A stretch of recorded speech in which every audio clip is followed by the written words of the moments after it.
Assalamualaikum warahmatullahi wabarakatuh. Selamat bergabung kembali dalam video pembelajaran ekonomi teknik yang ada di jurusan Teknik Pertanian Fakultas Pertanian Universitas Lampung.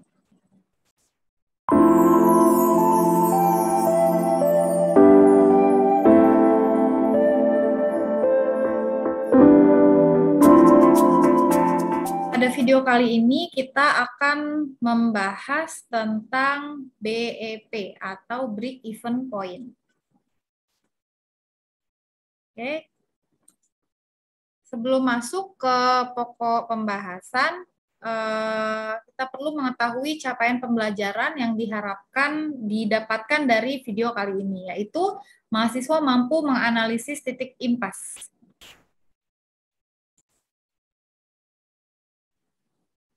Oke, pengertian dari break even point atau bahasa Indonesianya itu sering disebut sebagai titik impas, merupakan suatu titik di mana terjadi keseimbangan antara dua titik yang berbeda. Analisis titik impas ini juga dapat digunakan dalam berbagai hal yang menyangkut pemilihan dua alternatif. Nah, pada bagian berikut ini dijabarkan tentang manfaat dari analisis titik impas. Yang pertama, dengan melakukan analisis titik impas atau analisis BEP, kita dapat menentukan volume produksi. Kemudian yang kedua, kita dapat menentukan pemilihan dua jenis alsin yang sejenis. Lalu yang terakhir, dapat melakukan pemilihan antara sistem sewa atau beli dari sebuah alsin. Jadi ini adalah beberapa manfaat dari titik impas atau break even point. Selain itu, break even point ini juga merupakan suatu penentu apakah usaha kita itu mencapai untung, rugi, atau impas gitu. Jadi kalau impas berarti tidak untung dan tidak rugi. Nah, artinya di situ kalau kejadian seperti itu berarti telah terjadi atau usaha kita itu telah ada di titik break even point. Nah, untuk mendapatkan keuntungan ya berarti ada beberapa hal yang harus kita lakukan gitu. Atau ketika rugi juga kita bisa melakukan beberapa hal. Nah, jadi itu salah satu kegunaan dari titik impas. Baik, yang pertama, manfaat dari titik impas adalah penentuan volume produksi. Nah, untuk mengetahui pada tingkat produksi berapa suatu perusahaan mendapatkan keuntungan, maka bisa melakukan analisis titik impas. Nah, selain itu, juga untuk mengetahui kaitan antara volume produksi, harga jual, biaya produksi, keuntungan, dan kerugian yang akan diperoleh pada tingkat produksi tertentu. Pada tingkat produksi berapapun, biaya tetap itu akan selalu sama. Artinya apabila perusahaan mempunyai volume produksi yang rendah ataupun tinggi, maka perusahaan tersebut akan tetap mengeluarkan biaya tetap yang sama besarnya. Jadi misalnya ketika si perusahaan ini memproduksi barang atau melakukan sebuah usaha, misalnya memproduksi barang deh gitu ya. Nah, ketika dia memproduksi barang sedikit, biaya tetap yang dikeluarkan itu akan sama. Atau ketika dia memproduksi barang dalam volume produksi yang tinggi, ya biaya tetapnya pun akan sama besarnya gitu. Nah, maka untuk mengatasi ini, kalau kita ingin mendapatkan keuntungan, ya berarti lebih baik kita memproduksi produk dengan volume yang tinggi gitu, karena berapapun produksinya ya biaya tetapnya akan sama gitu. Nah, kemudian jika produksi meningkat, maka biaya tetap akan bertambah. Sebaliknya, jika produksi menurun, maka biaya tidak tetap akan berkurang. Jadi ini untuk biaya tidak tetap itu berkebalikan dengan biaya tetap. Kalau biaya tetap itu mau volume produksi berapapun, nilainya akan tetap sama, tapi kalau untuk biaya tidak tetap atau biaya variabel, itu akan bergantung dari berapa banyak volume yang dihasilkan. Jadi semakin tinggi volume produksi yang dihasilkan atau yang dilakukan, maka biaya yang dikeluarkan itu juga biaya tidak tetap yang dikeluarkan juga akan semakin tinggi. Tapi kalau misalnya volumenya rendah, ya biaya tetapnya juga akan mengikuti, akan rendah juga, seperti itu. Grafik berikut merupakan ilustrasi dari titik impas ya. Jadi di sini titik impas terjadi antara dua pertemuan garis ya. Jadi antara biaya dan penerimaan. Nah, di sini terjadi pertemuan, maka disinilah terjadi titik impas atau terjadi BEP. Nah,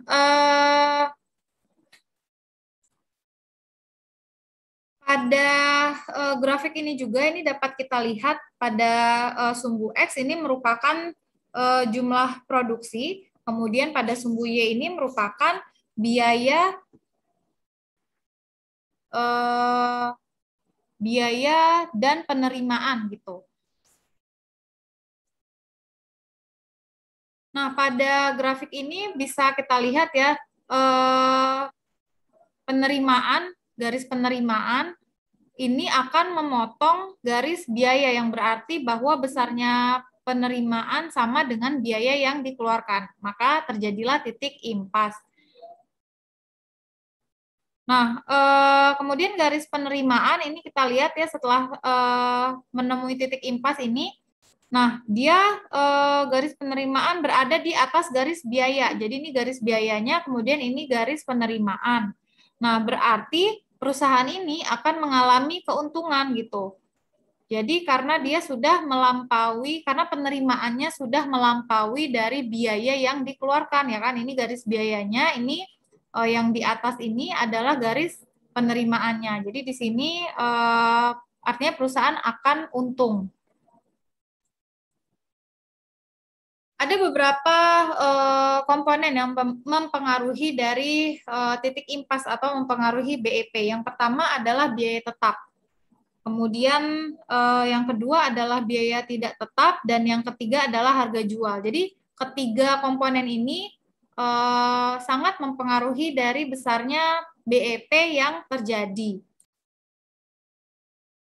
Kemudian bagaimana jika perusahaan itu mempunyai volume produksi yang melebihi dari pangsa pasar? Nah, biasanya perusahaan akan melakukan dumping. Jadi dumping di sini merupakan tindakan yang dilakukan untuk mengatasi masalah kelebihan produksi. Maksudnya seperti apa? Ya, maksudnya seperti ini. Jadi misalnya kapasitas dari mesin ya, atau kapasitas yang ada dari suatu unit produksi itu misalnya 1000 unit. Nah, kemudian pangsa pasarnya itu hanya 700 unit, lalu titik impasnya ini 500 unit. Artinya ketika perusahaan ini memproduksi barang sebanyak 500 unit itu sudah untung ya, sudah tercapai titik impas gitu. Jadi tidak untung, tidak rugi. Nah, kemudian pangsa pasar yang ada itu hanya 700 unit. Artinya di sini terjadi kelebihan 300 unit ya, karena kapasitas si mesinnya kan sudah memproduksi sebanyak 1000 unit, tapi pangsa pasarnya hanya 700. Jadi ada kelebihan 300 unit. Nah, maka perusahaan untuk mengatasi kelebihan itu, perusahaan perlu melakukan dumping.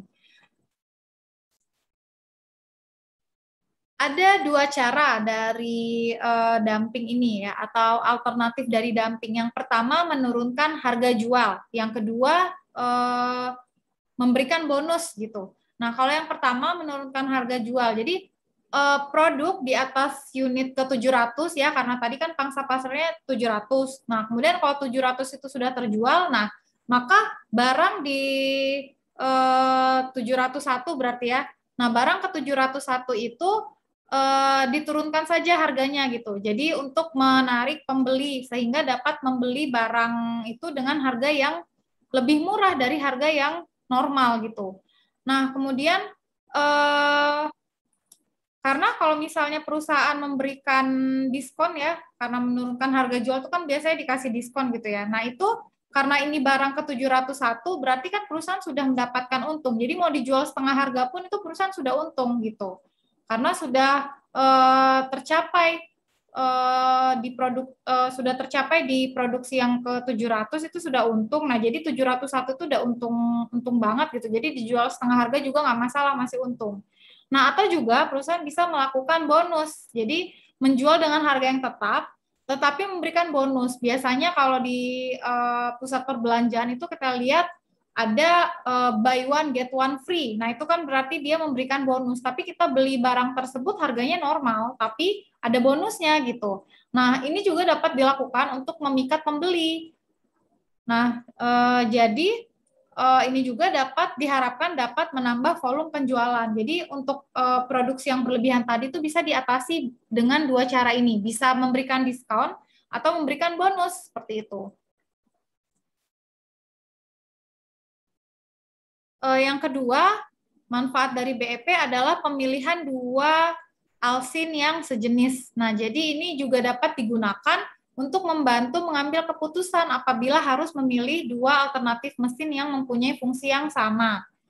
Nah, kemudian alternatif yang dipilih adalah mesin yang mempunyai biaya produksi per unit yang paling murah.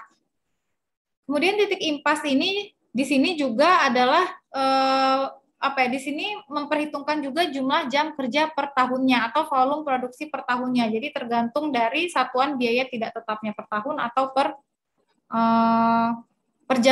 jam kerja atau per volume produksi gitu. Nah, jadi ini juga bisa dilakukan dengan melakukan analisis BEP. Jadi menentukan kira-kira antara alsin A dan alsin B ini lebih baik ambil yang mana ya. Nah, itu juga bisa dihitung dengan BEP. Nah, salah satu cara untuk menghitungnya adalah mengetahui biaya pokok dari masing-masing alsin. Jadi setelah kita tahu biaya pokok dari masing-masing alsin ini, nanti kita bisa juga menentukan. Nah, untuk biaya pokok ini kita bisa menggunakan rumus ini. Jadi biaya tetap dibagi kapasitas kerja alsin dikali jam kerja per tahun ditambah biaya tidak tetap dibagi kapasitas kerja alsin. Nah, ini untuk mendapatkan biaya pokok suatu alsin. Oke, untuk lebih memahami dari maksud penjelasan yang sebelumnya, ini mungkin kita bisa lihat di contoh soal berikut ya. Sebuah mesin penggiling padi mempunyai biaya tetap 1 juta per tahun dan biaya tidak tetap 2.000 per jam. Kalau kapasitas kerja alat tersebut 100 kg gabah per jam, maka tentukan persamaan yang menggambarkan hubungan antara jumlah jam kerja dalam suatu tahun dengan biaya giling per kilogram gabah dan biaya penggilingan pada beberapa tingkat jam kerja per tahun. Nah, ini bisa kita lakukan analisis ya dengan menggunakan biaya pokok. Jadi ini untuk jam kerja 200 jam per tahun, kemudian ini 500 jam per tahun. Nah, jadi biaya tetapnya kan 1 juta, kemudian kapasitasnya sama ya 100 kg, lalu jam kerjanya yang ini 200 jam, yang pertama, kemudian yang kedua 500 jam. Maka dihasilkan biaya pokoknya untuk jam kerja yang pertama sebanyak 70 gitu ya. Kemudian untuk jam kerja yang kedua ini 40. Nah, artinya dengan cara yang sama ini juga kita bisa memperoleh nilai. Jadi untuk 1000, kalau untuk 200 aja 70, nah maka untuk 1000, kalau misalnya jam kerjanya 1000, itu maka biaya pokoknya adalah 30 gitu. Dan kalau misalnya untuk jam kerjanya 1.500, biaya pokoknya 27. Nah, jadi di sini kita bisa mengambil kesimpulan bahwa lebih baik jam kerjanya ditambah saja gitu untuk memperkecil biaya pokok. Nah, kemudian ketika kita gambarkan ke dalam sebuah grafik, ini bisa dilihat ini untuk mesin yang pertama dan ini untuk mesin yang kedua. Nah, dari grafik ini bisa kita simpulkan bahwa pada tingkat produksi yang rendah, mesin kedua ini lebih menguntungkan. Namun untuk tingkat produksi yang tinggi, mesin pertama lebih menguntungkan. Jadi ini bisa kita gunakan untuk memilih nih. Kalau mau produksinya tinggi, berarti mendingan menggunakan mesin satu gitu. Atau kalau kita misalnya mau tingkat produksinya rendah gitu, nah maka kita lebih baik menggunakan mesin yang kedua. Nah, jadi keputusan ini juga bisa kita lakukan dengan atau bisa kita ambil dengan menggunakan analisis BEP. Kemudian manfaat terakhir dari BEP adalah pemilihan sistem sewa atau beli suatu alsin. Harga sewa suatu alsin itu ditetapkan dalam unit produk ya. Nah, unit produk di sini tergantung dari alsinnya. Misalnya kalau untuk alsin pengolahan lahan atau pemanenan di lahan itu biasanya menggunakan satuan rupiah per hektar. Atau misalnya kalau dia mesin penggiling padi misalnya itu biasanya unit produknya kilogram, jadi rupiah per kilogram dan lain sebagainya. Nah, harga sewa dianggap tetap untuk semua tingkat volume pekerjaan yang dikerjakan. Titik impas di sini adalah jumlah volume pekerjaan per tahun atau jumlah jam kerja per tahun tergantung dari satuan biaya tidak tetapnya, di mana biaya pokok suatu mesin akan sama besarnya dengan harga sewa per unit produk. Grafik berikut merupakan grafik dari sistem sewa atau beli ya. Nah, jadi di sini juga ada beberapa opsi yang bisa kita pertimbangkan. Jadi untuk jam kerja yang rendah itu sistem sewa lebih menguntungkan. Kemudian untuk jam kerja yang tinggi, membeli alsin itu lebih menguntungkan gitu. Jadi ini tergantung dari kondisi kita. Ketika kita misalnya hanya punya lahan misalnya 2 hektar gitu. Nah, tentu karena 2 hektar itu kan sedikit gitu ya. Tentu lebih baik kita menyewa alsin untuk mengolah 2 hektar lahan kita. Tapi kalau misalnya kita punya 100 hektar, kalau misalnya kita mau nyewa tuh, kita punya lahan 100 hektar, mau kita garap, terus kita sewa alsin, itu biayanya akan sangat tinggi. Nah, maka untuk kondisi itu berarti lebih menguntungkan ketika kita memiliki alsin gitu. Jadi, sistem sewa atau beli ini tergantung dari kondisi kita. Tapi, untuk pemilihannya sewa atau beli ini bisa ditentukan dari titik impas, seperti itu. Untuk menentukan berapa harga sewanya itu bisa kita lakukan dengan analisis. Jadi ini S ya, S sama dengan biaya tetap dibagi X. X ini adalah jam kerja per tahun ditambah biaya tidak tetap dibagi kapasitas kerja suatu alsin. Nah, jadi dari analisis ini kita bisa mendapatkan berapa besar harga sewa suatu alsin. Nah, untuk harga sewa ini juga yang jelas dia harus di atas biaya pokok gitu agar kita memperoleh keuntungan. Nah, kemudian kalau rumus yang kedua ini merupakan rumus yang digunakan untuk mengetahui jam kerja per tahun. Jadi biaya tetapnya berapa dibagi kapasitas kerja alsin dikali biaya sewa dikurang biaya tidak tetap. Nah, kemudian untuk harga sewa kita bisa pakai rumus yang pertama. Nah, persamaan ini digunakan untuk mendapatkan atau untuk mengetahui biaya tidak tetap per jam. Jadi ini untuk yang biaya tidak tetap per jam. Kemudian kalau ini kita bisa mengetahui titik impas per tahunnya. Jadi berapa jam nih untuk tercapai si titik impas ini per tahunnya gitu. Nah, ini pakai persamaan yang ini.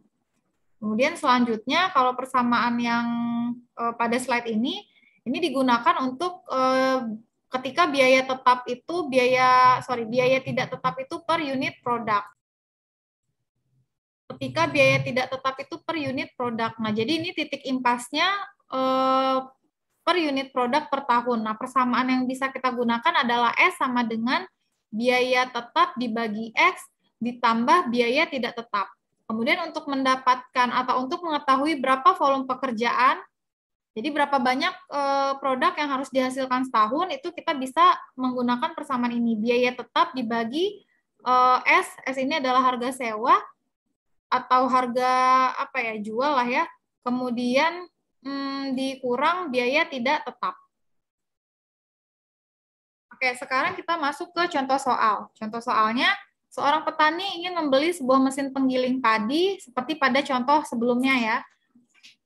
Biaya penggilingan gabah di daerahnya ditetapkan Rp38 per kilo. Ya, jadi ini maksudnya biaya sewanya lah ya, S-nya tadi. Kemudian jika sawah yang dimiliki mampu memproduksi 6 ton gabah per hektar dan dapat dipanen 2 kali dalam setahun, berapa luas sawah minimum yang harus dimilikinya agar pembelian mesin tersebut menguntungkan. Nah, jadi ini harus kita lakukan analisis kira-kira berapa jam nih baru menguntungkan gitu ya. Baru BEP. Nah, jadi di sini kita pakai rumus ini ya. Jadi X sama dengan biaya tetap dibagi K, kapasitas alsin dikali S. S ini harga yang ditetapkan ya. dikurang biaya tidak tetap. Jadi 1 juta dibagi, tadi K-nya 100 ya, 100 kilogram ya. Dikali S-nya ini 38, dikurang 2000. 2000 ini biaya tidak tetapnya. Jadi dihasilkan nilai X-nya adalah 555 jam per tahun. Nah, jadi untuk membeli mesin tersebut agar menguntungkan, jadi biar untung, kalau kita beli mesinnya itu biar untung, maka jumlah jam kerja minimal dalam waktu 1 tahun adalah 555 gitu, selama 1 tahun. Dan minimal gabah yang harus digiling dalam waktu setahun adalah 55,5 ton gitu ya. Nah, kemudian luas minimal tanah yang harus dimiliki agar dia itu layak membeli alat adalah jadi 55 ton, 55,5 ton dibagi 12 ton per hektar per tahun. Ya, jadi karena ini dia produksi gabahnya kan 6 ton per hektar ya. Jadi setahunnya itu kan 2 kali panen jadi 12 ton, Mas. Jadi luas tanah yang harus dimiliki adalah 2,3 hektar ya. Jadi ini bisa digunakan untuk menentukan dari pembelian atau penyewaan alsin. Jadi ketika sudah tercapai ini, ketika dia sudah memiliki 2,3 hektar, maka bisa nih membeli alsin. Nah, ini bisa kita rangkum ya. Jadi untuk analisis titik impas atau analisis break even point ini adalah VC ini adalah volume VC unit ini sama dengan VC. VC ini adalah biaya tidak tetap. Kemudian K ini adalah kapasitas kerja alat dan HK ini adalah hari kerja alat, hari per tahun. Nah, BEP-nya ini bisa kita hitung dengan FC. FC ini adalah fixed cost-nya ya atau biaya tetapnya. Kemudian dibagi harga jualnya berapa dikali VC unit ya. VC unit ini biaya tidak tetap per unitnya berapa gitu. Jadi ini kita bisa mendapatkan berapa biaya BEP-nya.